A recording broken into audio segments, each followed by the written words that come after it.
Сәлем достар, сіздермен бірге Жансая. Бүгін біз сіздермен бірге құрамына ашытқа қосылатын өте дәмді шелпек дайындаймыз. Бізге қажет заттардың барлығы видеоның астында описание бөлімінде жазылады. Қамырын дайындау үшін бізге қажет заттар ұн, су, қант, тұз, ашытқы және сары май. Жылы суымызды бір шұңқыр ыдысқа құйып аламыз. Судың үстіне тұз, қант, ашытқы барлығын саласыздар. Оның үстінен бөлме температурасындағы сары майды салып, жақсылап араластырамыз.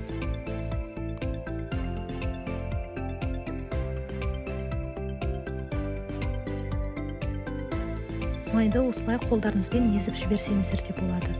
Үстінен електен өткізілген ұнды қосамыз. Міндетті түрде електен өткізіңіздер. Кез келген ұннан дайындалатын тағамға егерде електен өткізіп дайындайтын болсаңыздар жақсы шығады. Қамырымызды жақсылап илеп аламыз.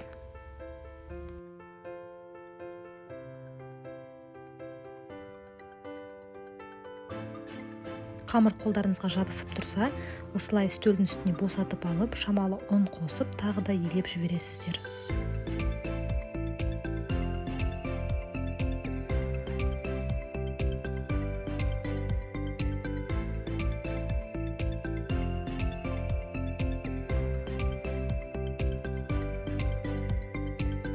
Қамырды иін қандырып тұрып, жақсылап илеп алғандарыңыз жөн.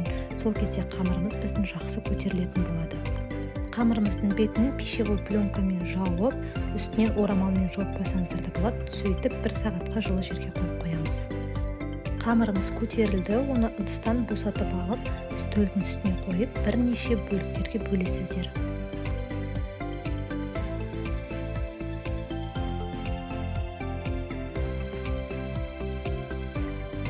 Мен барынша бірдей етіп 9 бөлікке бөлдім.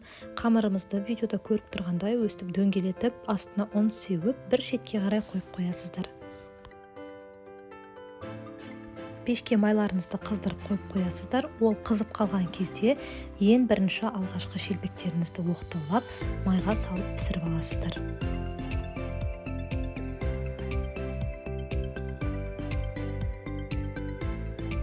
Қызарғанға дейін пісіресіздер. Екінші жағын айналдырып, екінші бетін пісіреміз.